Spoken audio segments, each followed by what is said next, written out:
그냥 인서비스를 해서 뭐 A부터 뭐 저희가 이제 테스트하는 과정이 여러 과정이 있는데 그 전 과정을 다 하면 무조건 좋죠. 무조건 좋고 그거를 꼭 해야 된다는 생각은 뭐 맞다고 생각하지만 뭐 각 농가마다 기계 성능 틀리고 구성도 틀리고 그러기 때문에 그 목장에 맞는 그 농가에 맞는 그런 시스템을 구축을 해서 테스트를 함으로써 그 목장이 나의 목장은 이 정도 수준이라는 나의 기계는 이 정도 수준이라는 정도를 알고 있으면 그게 가장 인서비스의 기본이라서 인서비스 기본은 내 기계 상태는 이런 거야 라고 알고 있는 게 인서비스의 가장 기본이라고 생각합니다. 그래서 그 기본을 깨트리지 않고 1년, 2년, 3년, 4년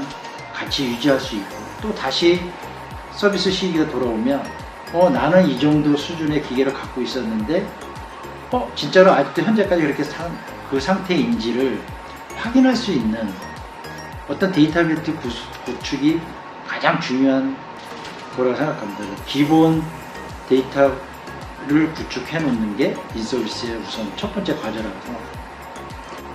예, 그래서 이러한 것 때문에 모든 농가에서 다 확신을 가지고 데이터를 가지고 계셔야지만이 된다고 생각합니다. 그래서 이 모든 농가에 다 필요한 인서비스 시스템이라서 생각합니다.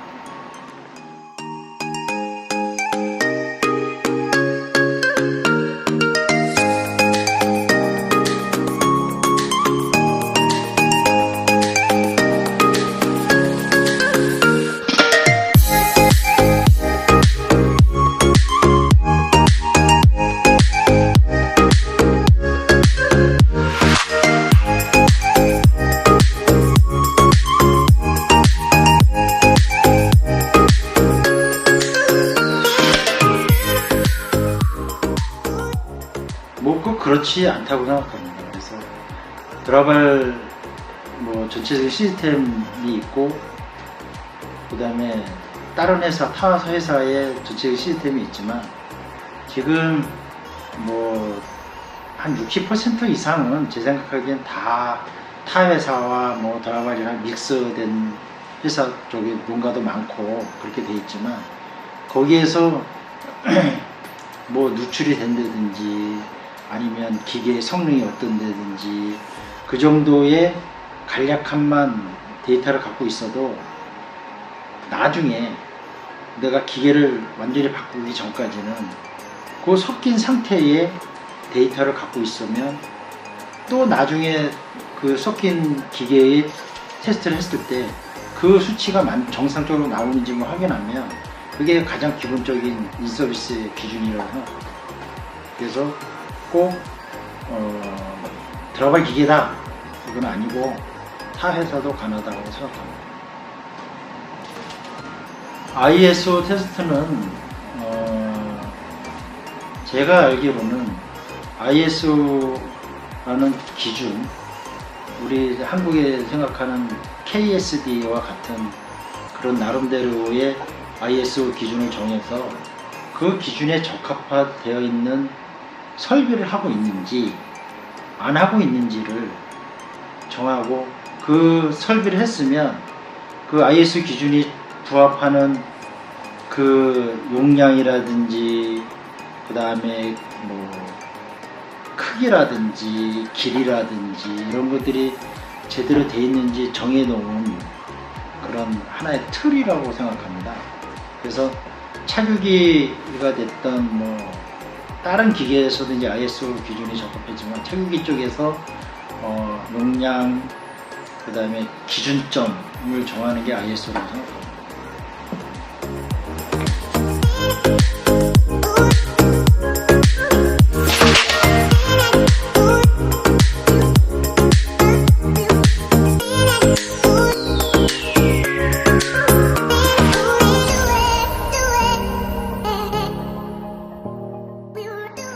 차규기라는 그 목장에 젖을 짜기 위해서 설치하는 차규기라는 거를 설치를 할 때 A라는 사람이 설치할 것이고 B라는 사람이 설치하는데 그 설치하는 과정 중에서 그 해당 회사에서 요구하는 적정 설치 기준이 있습니다.